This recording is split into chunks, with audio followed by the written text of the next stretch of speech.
வணக்கம். நீங்கள் இணைந்திருப்பது சமூகத்தின் மதிய நேர பிரதான செய்திகளோடு இணைந்து கொள்ளும் நான் டோரின் புஷ்பராஜா. விரிவான செய்திகளுக்குள் செல்வதற்கு முன்பதாக முதலில் தலைப்புச் செய்திகள்.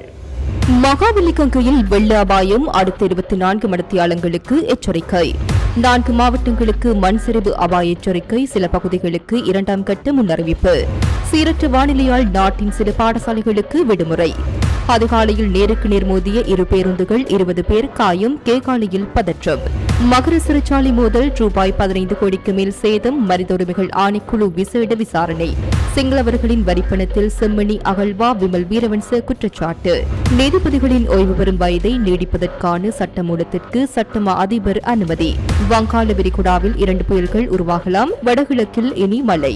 சீரற்ற வானிலையால் கடலில் உயிரிழந்து 5 கடற்தொழிலாளர்கள், 1 மாயம். டெங்குவால் கர்ப்பிணி தாயும் வயிற்றிலிருந்த குழந்தையும் உயிரிழப்பு. அவை எமது தலைப்புச் செய்திகள். இனி தொடர்பான விரிவான செய்திகள். அடுத்த 24 மணித்தியாலங்களுக்குள் மகாவலிகங்கையை அண்மித்துள்ள பல தாழ்நில பகுதிகளில் வெள்ளப்பெருக்கு ஏற்படும் அபாயம் நிலவுவதாக நீர்ப்பாசன திணைக்களம் தெரிவித்துள்ளது. இந்த எச்சரிக்கை இன்று நள்ளிரவு 12:30 மணி வரை அமலில் இருக்கும் என அறிவிக்கப்பட்டுள்ளது. அதற்கமைய மகாவலிகங்கையை அண்மித்துள்ள உடுநுவர, உடப்பலாத, ஜடிநுவர, கங்க ஈகல கோரள, பஸ்பாகே கோரள மற்றும் கங்கவெடு கோரள ஆகிய பிரதேச செயலக பிரிவுகளுக்கு உட்பட்ட தாழ்நில பகுதிகளுக்கு இவ்வறிவித்தல் விடுக்கப்பட்டுள்ளது. எனவே அப்பகுதிகளில் மகாவலிகங்கையை அண்டியுள்ள மற்றும் தாழ்நில பகுதிகளில் வாழும் மக்கள் மிகுந்த அவதானத்துடன் இருக்குமாறும், ஏற்படக்கூடிய வெள்ளப்பெருக்கிலிருந்து பாதுகாத்துக் கொள்ள தேவையான முன்னெச்சரிக்கை நடவடிக்கைகளை எடுக்குமாறும் நீர்ப்பாசன திணைக்களம் கேட்டுக் கொண்டுள்ளது. பாரிஸ் வாழ் மக்களே, உங்களின் பேராதரவை பெற்ற கல்யாணி மற்றும் அன்னபூரணி தயாரிப்புகள் இப்போது 2 கிளைகளிலும். பிடி கேஷன் கரி லாச்சப்பல், பிடி super store Harley cones.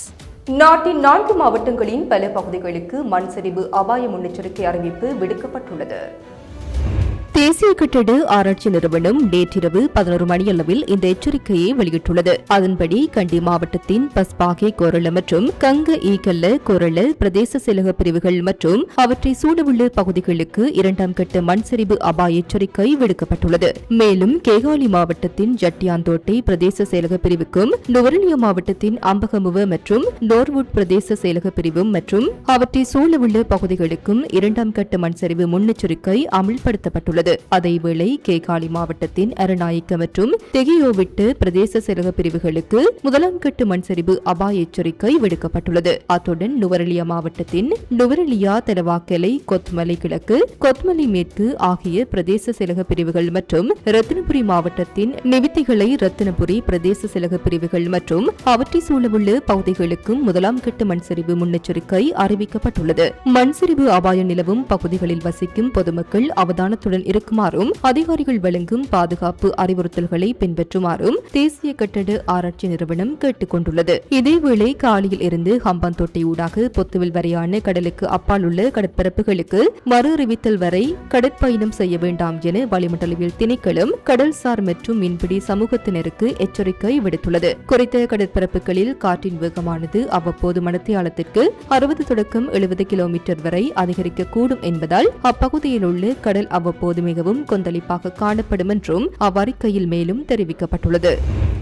Nuwara Eliya மற்றும் கேட்டன் கல்வி வலயங்களுக்கு உட்பட்டு பாடசாலைகளை மூடுமாறு மத்திய மாகாண ஆளுநர் மாகாண கல்வி பணிப்பாளருக்கு அறிவுறுத்தல் வழங்கியுள்ளார்.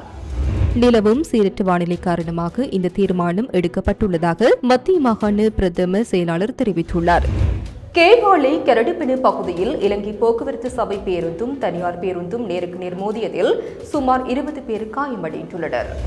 இன்று காலை 6:15 மணியளவில் இந்த விபத்து இடம்பெற்றுள்ளதாக போலீசார் தெரிவித்துள்ளனர். ரம்புகனையில் இருந்து கண்டி நோக்கி பயணித்த ஈபோசா பேருந்தும், திகனையில் இருந்து கொழும்பு நோக்கி பயணித்த தனியார் பேருந்துமே இவ்வாறு நேருக்கு நேர் மோதி விபத்துக்குள்ளாகியுள்ளன. விபத்தில் காயமடைந்தவர்கள் உடனடியாக மீட்கப்பட்டு கேகாலை போதனா வைத்தியசாலையில் சிகிச்சைக்காக அனுமதிக்கப்பட்டுள்ளனர். இந்த விபத்துக்கான காரணம் தொடர்பில் கேகாலை போலீசார் மேலதிக விசாரணைகளை முன்னெடுத்து வருகின்றனர்.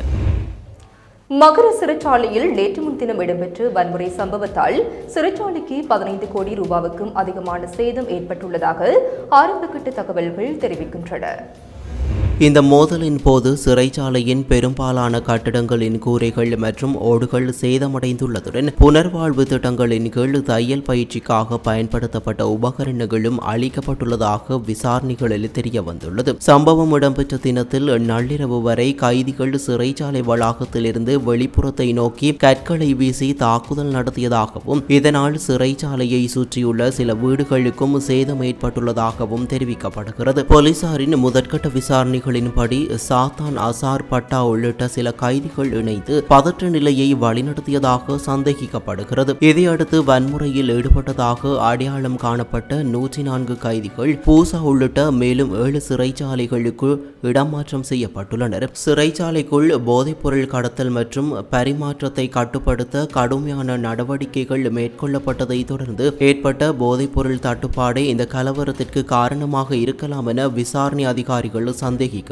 சம்பவத்தின் போது 4 கைதிகள் சிறைச்சாலையின் கூரையில் ஏறி எதிர்ப்பை வெளிப்படுத்தியதுடன் அவர்களுடன் பேச்சுவார்த்தை நடத்த சென்ற அதிகாரிகள் மீது கற்கள் வீசப்பட்டதாகவும் தெரிவிக்கப்படுகிறது. இதையடுத்து சிறைச்சாலையின் வைத்தியசாலையில் இருந்த மருந்துகள், சமையலறையில் இருந்த கூர்மையான உபகரணங்கள் மற்றும் ஆயுத களஞ்சியங்களில் இருந்த ஆயுதங்கள் பாதுகாப்பான இடங்களுக்கு மாற்றப்பட்டன. அதேவேளை சுமார் 1500 கைதிகள் கட்டுப்பட்டு வந்த மதிலை உடைத்து தப்பிச் செல்ல முயன்ற நிலையில் அந்த முயற்சியை தடுக்க சிறைச்சாலை அதிகாரிகள் துப்பாக்கிச்சூடு நடத்தியதாகவும் தெரிவிக்கப்பட்டுள்ளது. இதற்கிடையில் மற்றொரு குழுவினர் சிறைச்சாலையின் கட்டிடம் ஒன்றுக்கு தீ வைத்ததுடன் கைப்பற்றப்பட்ட போதைப் பொருட்கள் சேமித்து வைக்கப்பட்டிருந்த கட்டடத்தையும் உடைத்து அங்கிருந்த போதைப் பொருட்களை பயன்படுத்தியதாக முதற்கட்ட விசாரணைகள் சுட்டிக்காட்டுகின்றன. மேலும் சில கைதிகள் மற்ற கைதிகள் அடைக்கப்பட்டிருந்த சிறை கூடங்களின் பூட்டுகளை உடைத்து அவர்களை வெளியேறச் செய்ததாகவும் வெளியே வர மறுத்த கைதிகள் மீது வன்முறையை வழிநடத்திய குழுவினர் தாக்குதல் நடத்தியதாகவும் தகவல்கள் வெளியாகியுள்ளன. இந்நிலையில் மகர சிறைச்சாலை சம்பவம் தொடர்பாக இலங்கை மனித உரிமைகள் ஆணைக்குழு விசேட விசாரணையை ஆரம்பித்துள்ளது. 3 பேர் கொண்ட குழு ஒன்று நேற்று முற்பகல் சிறைச்சாலைக்கு சென்று விசாரணைகளை முன்னெடுத்துள்ளது. அதேவேளை சர்வதேச மனித உரிமைகள் அமைப்புகளின் பிரதிநிதிகளும் மகர சிறைச்சாலைக்கு விஜயம் செய்து நிலைமையை ஆய்வு செய்துள்ளனர். இந்த சம்பவம் முன்கூட்டியே திட்டமிட்டு நடத்தப்பட்டதா என்பது தொடர்பில் சந்தேகம் நிலவுவதாக இலங்கை மனித உரிமையாளர்கள் ஆணைக்குழுவின் நிறைவேற்று பணிப்பாளர் சுபாஷன சுபவிக்ரம தெரிவித்துள்ளார். இலங்கையை குற்ற செயல்களின் ராஜ்யமாக சர்வதேசத்திற்கு காண்பிப்பதற்காக சிங்களவர்களின் வரிப்பணத்துடன் செம்மணி மனித புதகுழி அகலப்படுகிறது என தேசிய சுதந்திர முன்னணியின் தலைவரும் முன்னாள் அமைச்சருமான பிமல் வீரவன்ச தெரிவித்துள்ளார். கொழும்பில் உள்ள தேசிய சுதந்திர முன்னணியின் காரியாலயத்தில் நேற்று நடைபெற்ற ஊடகவியலாளர் சந்திப்பின் போது மேற்கண்டவாறு குறிப்பிட்டார். செம்மணி மனித புதைகுழி அகழ்வு பணிகள் தற்போது தீவிரப்படுத்தப்படுகிறது. அதற்கு நீதி கோரி கத்தோலிக்க அருட்தந்தையர்கள் கொழும்பிலும் யாழ்ப்பாணத்திலும் போராட்டத்தில் ஈடுபடுகிறார்கள். இலங்கை குற்றங்கள் நிறைந்த ராஜ்யம், இங்கு யுத்த குற்றங்களும் இனவழிப்பும் இடம்பெற்றுள்ளன என்று சர்வதேச அரங்குக்கு காண்பிக்கும் செயற்பாடுகளே தற்போது இடம்பெறுகிறது. இந்த நாட்டில் வரி செலுத்துவதில் சிங்களவர்கள் பெரும்பான்மையானவர்களாக உள்ளார்கள். சிங்களவர்களின் வரிப்பணத்தை கொண்டு காணாமல் போனோர் அலுவலகம், செம்மணி மனித புதைகுழி அகழ்வு பணிகளை இந்த அரசாங்கம் வந்ததன் பின்னர் தீவிரப்படுத்தியுள்ளது. காணாமல் போனோர் பற்றிய அலுவலகம் அரச நிறுவனமாக காணப்பட்டாலும் அது தனிப்பட்ட நிகழ்ச்சி நிரலுக்கு அமைவாகவே செயற்படுகிறது. புலிகள் அமைப்பால் கொலை செய்யப்பட்டு புதைக்கப்பட்ட சிங்கள போலீசார் சிங்கள மக்கள் பற்றி காணாமல் போனோர் அலுவலகம் எவ்வித நடவடிக்கைகளையும் முன்னெடுக்கவில்லை என்றார். இதேவேளை உயர்த்த கொண்டு தாக்குதலை தடுக்க தவறியதற்காக பூஜித் ஜெயசுந்தரவுக்கு மரண தண்டனை என்றால் தாக்குதலுடன் நேரடியாக தொடர்பு கொண்டிருந்த இப்ராஹிமிற்கு என்ன தண்டனை வழங்க வேண்டும்? குண்டு தாக்குதலுடன் தொடர்புடைய இஸ்லாமிய அடிப்படைவாதிகள் இதுவரையில் தண்டிக்கப்படவில்லை எனவும் குற்றம் சாட்டினார். தற்கொலை குண்டுதாரிகளின் தந்தையான இப்ராஹிம் உயிர்த்த ஞாயிறு குண்டு தாக்குதலுடன் நேரடியாக தொடர்பு கொண்டுள்ளார். இவருக்கு என்ன தண்டனை கிடைக்கும் என்பதை நாங்கள் பார்த்து கொண்டிருக்கிறோம் என்றார். நீதிபதிகளின் ஓய்வு பெறும் வயதை நீடிப்பதற்காக தயாரிக்கப்பட்ட சட்டமூலத்திற்கு சட்டமா அதிபரின் அனுமதி கிடைத்துள்ளது. குறிப்பிட்ட சட்டமூலம் தொடர்பிலான சட்டப்பூர்வ விளக்கமளிப்பு நீதி அமைச்சுக்கு வழங்கப்பட்டுள்ளதாக சட்டமா அதிபர் திணைக்களம் தெரிவித்துள்ளது. இதற்கமைய நீதி அமைச்சினால் குறித்த சட்டமூலம் தயாரிக்கப்பட்டு வர்த்தமானி மூலம் வெளியிடப்படவுள்ளது. நீதிபதிகளின் ஓய்வு பெறும் வயதை 2 வருடங்களால் நீடிப்பதற்கான முன்மொழிவு ஒன்று அண்மையில் நீதி அமைச்சினால் அமைச்சரவையில் சமர்ப்பிக்கப்பட்டிருந்த நிலையில் அதற்கு அமைச்சரவை அங்கீகாரம் அளித்திருந்தது. தற்போது நாடு முழுவதும் உள்ள நீதிமன்றங்களில் 11 லட்சத்திற்கும் அதிகமான வழக்குகள் தேங்கி கிடப்பதால் அவ்வழக்குகளை விரைவாக விசாரித்து முடிப்பதே இத்தீர்மானத்தின் நோக்கமாகும் என அரசாங்கம் தெரிவித்துள்ளது. இலங்கையின் தென்கிழக்கு பகுதியில் வளிமண்டலத்தின் மேலடுக்கு தளம்பல் நிலை ஒன்று உருவாகியுள்ளது. இதனால் எதிர்வரும் 6ஆம் தேதி வரையான காலப்பகுதியில் வடக்கு மற்றும் கிழக்கு மாகாணங்களின் ஒரு சில பகுதிகளுக்கு சற்று மிதமான மழை கிடைக்கும் வாய்ப்புள்ளது என யாழ்ப்பாண பல்கலைக்கழகத்தின் புவியியல் துறை பேராசிரியரும் சிரேஷ்ட விரிவுரையாளருமான நாகமுத்து பிரதீபராஜா தெரிவித்துள்ளார்.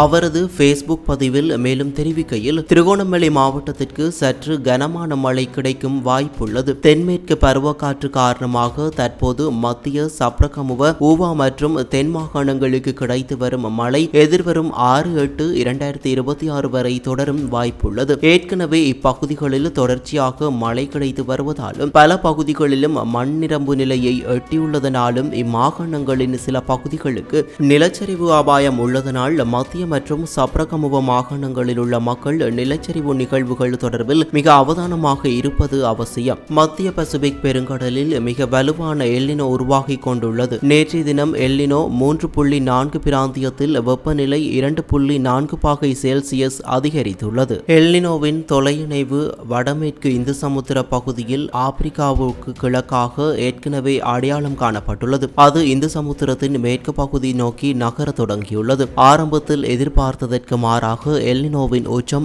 முன்கூட்டியே, அதாவது செப்டம்பர் மாதத்தின் பிற்பகுதியில் ஆரம்பிக்கும் என்பதோடு எல்னினோவின் உச்சம் எதிர்வரும் செப்டம்பர் மாதத்தின் பிற்பகுதியில் இருந்து எதிர்வரும் 2027 ஜனவரி மாதத்தின் நடுப்பகுதி வரை நீடிக்கும் என எதிர்பார்க்கப்படுகிறது. செப்டம்பரின் இறுதி பகுதி வரை வெப்ப அதிகரிப்பு காணப்படும். அதிக வெப்பநிலை, அதிக ஆவியாக்கம் மற்றும் மிக குறைந்த மழை வீழ்ச்சி வடக்கு, கிழக்கு, வடமத்திய மற்றும் வடமேல் மாகாணங்களின் சில பகுதிகளுக்கு பெரும் நீர் தட்டுப்பாட்டை ஏற்படுத்தக்கூடும். அக்டோபர் மற்றும் நவம்பர் மாதங்களில் சமுத்திர மேற்பரப்பு வெப்பநிலை அதிகரிப்பு காரணமாக அதிக தாளமுக்கங்கள் உருவாகும் வாய்ப்புள்ளது. இம்முறை 2வது இடைப்பருவம் மற்றும் வடகிழ் பருவக்காற்று கால பகுதிகளில் குறைந்தது 6 தாளமுக்கங்கள் உருவாகும் வாய்ப்புள்ளது. இவற்றில் 2 தாளமுக்கங்கள் புயல்களாக உருவாகும் வாய்ப்புள்ளன. எனவே அக்டோபர் மற்றும் நவம்பர் மாதங்களில் சராசரியை விட அதிகம் மழை கிடைக்கும் வாய்ப்புள்ளது. குறிப்பாக அக்டோபர் மற்றும் நவம்பர் மாதங்களில் 900 மில்லிமீட்டரினை விட அதிக மழை கிடைக்கும் வாய்ப்புள்ளது. ஆனால் தாளமுக்க செயற்பாட்டினாலேயே